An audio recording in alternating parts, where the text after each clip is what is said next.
O profeta Esaias, no capítulo 4, verso 6, uns 7 séculos antes de Cristo, registrou as seguintes palavras de Deus a Israel: "O meu povo está sendo destruído porque lhe falta o conhecimento." A história se repete e milhões hoje estão se autodestruindo pelo mesmo motivo. As mentiras vão tomando o lugar da verdade, as tradições assumem o posto da doutrina e os mitos passam a ser fatos.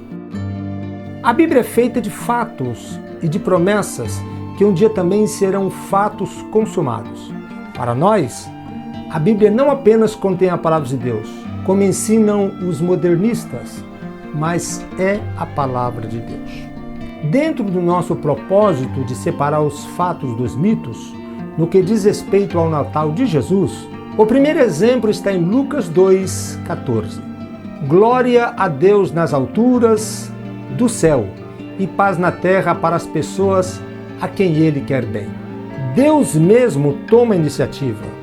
Ama o mundo de tal maneira que envia seu único Filho.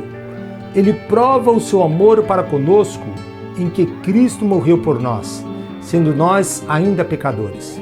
A salvação veio de Deus por intermédio de Cristo. Todos nós andávamos desgarrados como ovelhas.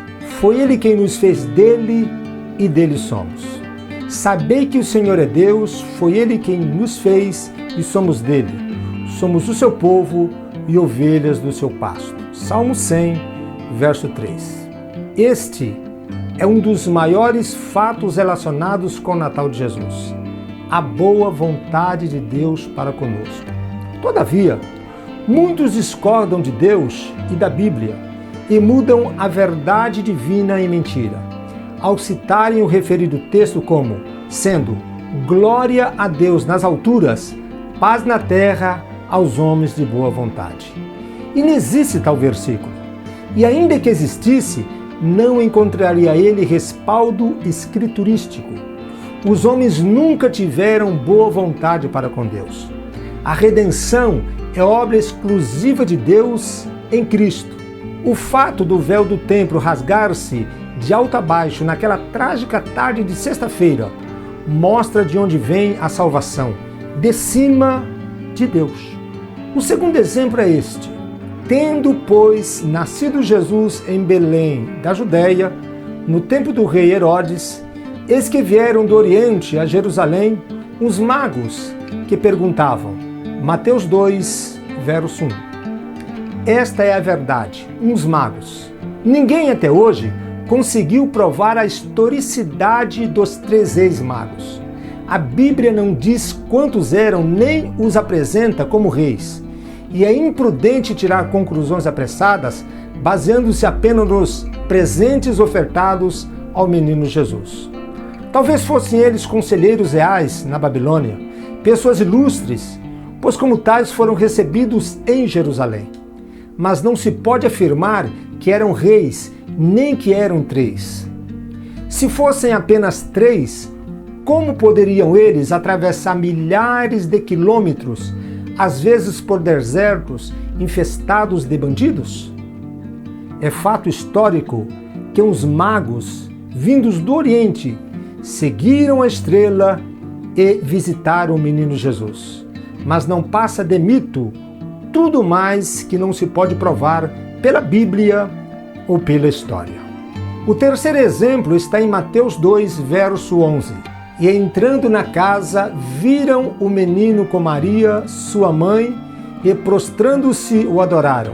E abrindo seus tesouros, ofertaram-lhe dádivas, ouro, incenso e mirra. O mito é: entrando na manjedoura. São comuns as representações, segundo a tradição romana, de Jesus deitado num berço de palhas na manjedoura, recebendo os presentes dos magos. Tais insinuações não encontram base na Bíblia Sagrada. As palavras usadas para recém-nascido e menino são diferentes, e Mateus se serve exatamente da última, cujo significado é de uma criança entre 1 e 2 anos de idade.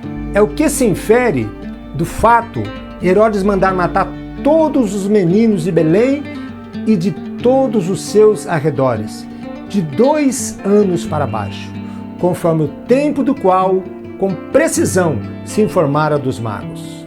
Então Herodes, vendo que fora iludido pelos magos, irou-se grandemente e mandou matar todos os meninos de 2 anos para baixo que havia em Belém e em todos os seus arredores, segundo o tempo que com precisão inquirira dos magos.